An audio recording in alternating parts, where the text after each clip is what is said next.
Hey nerds and nerdettes, it's Rick here again, back with another review. And first off, let me just say again, I wish you all very happy holidays. Hope you all had a wonderful Christmas or Kwanzaa or Hanukkah or whatever it is that you celebrate.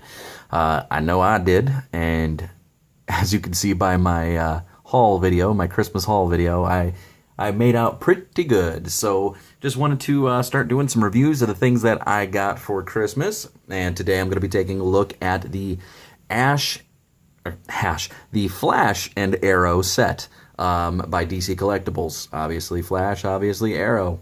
Now typically I will say, let's take a look at the packaging. However, once again, in my eagerness to get them out of the box, I opened them like an ape and I destroyed the box and I tossed it.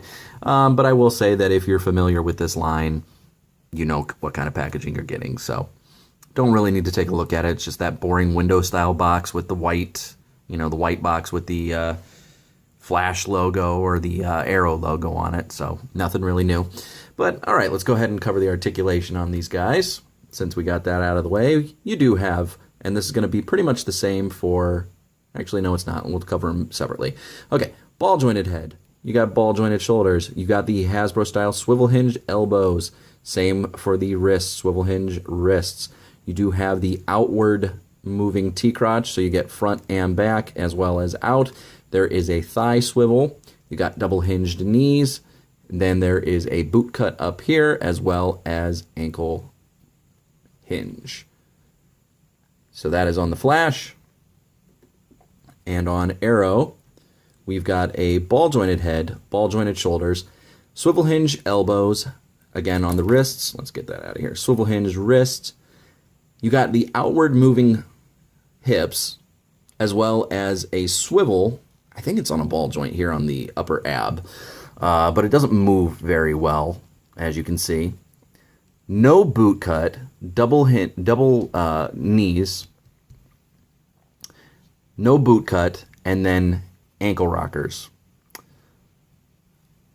with a hinge, which do not work very well at all. It's pretty much stuck. So yeah, not a lot of articulation as in past Arrow figures on this guy. I'm not really happy with the articulation here. It's not horrible, and I do tend to just display my figures anyway. But, I think I would have liked a little bit more useful articulation. That way, what's the point of ankle rockers if I can't really move anything else on the legs? But, it is what it is. I'm loving the costume here. I kind of wish, they're kind of outdated every single time that DC Collectibles tries to do Arrow figures or Flash figures. They're outdated by the time they're released, and I really wish he would have stuck with this one in the show. He's kind of back to something that's very similar to his old one from seasons 1 and 2.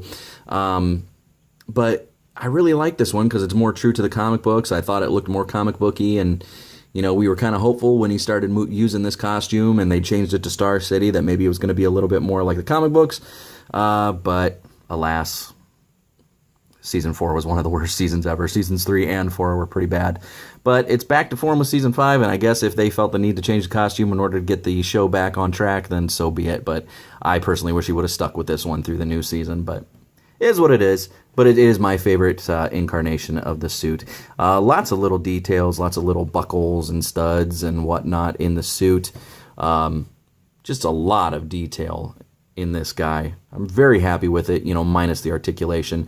I did have one minor problem. Actually, let me cover a couple minor problems I have with it. Sculpt, the face kind of looks like Stephen Amell from certain angles, but nothing really will capture what they did with the first couple of releases. They were using Gentle Giant at the time, so laser scanning technology, and now they are not.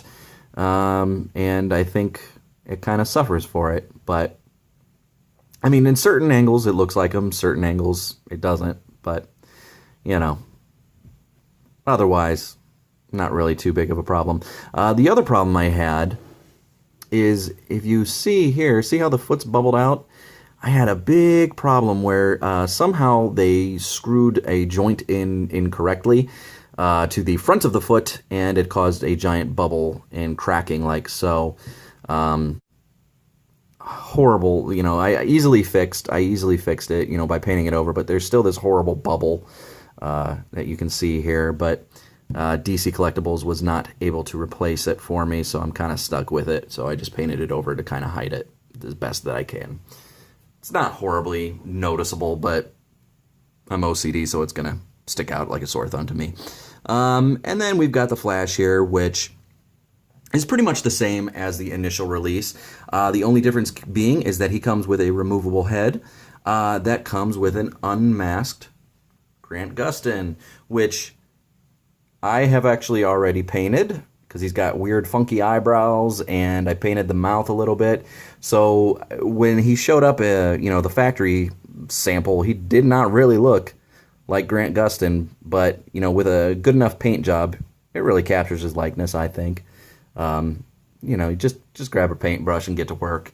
But, pretty much the same figure, except for the suit's a little bit different color. He's got the white logo instead of the red. And, yeah, otherwise the same figure. They do come with extra hands. Arrow does come with his compound bow, as well as 3 additional arrows. Looks like we got a bomb arrow, a regular arrow, and then just... I don't even know what this would be. Maybe one of his... Maybe this is a bomb arrow. I don't know. Or actually, it just kind of looks like it's the bomb arrow with the tip attached. I don't know. But that pretty much does it as far as accessories. All right, everybody, so that was a look at the DC Collectibles Flash and Arrow 2-pack set. You can pick this up right now, pretty much any of your regular online retailers or your local comic book shop for about $50. You might be able to find a deal elsewhere online, but, I would say that if you're a fan of either show, The Flash or Arrow, I would highly recommend getting these guys. There are some things that I could nitpick about, mainly the articulation on Arrow here, and the likeness is a little soft, really compared to previous Arrow releases. And I would say that the paint job on Flash's face, pre me doing a little bit of a paint job on it, were not the greatest. Or the unmasked head, I should say. This is obviously the one in the 2-pack. This is the previous release with the Barry head on it. But I would recommend it if you're a fan of the show. There's going to be a lot more coming out. We got Zoom, a lot of the Legends of Tomorrow, Constantine, and I believe Vixen in the Arrow line. And this is consistently one of DC Collectibles' best sellers. So... stay on board. They've got more on the way. But, all right, guys, so that was a look at these two. I have a lot more reviews coming up later on this week, so stay tuned for those. And as always, if you like what you see here, please subscribe. All right, guys, have a good one.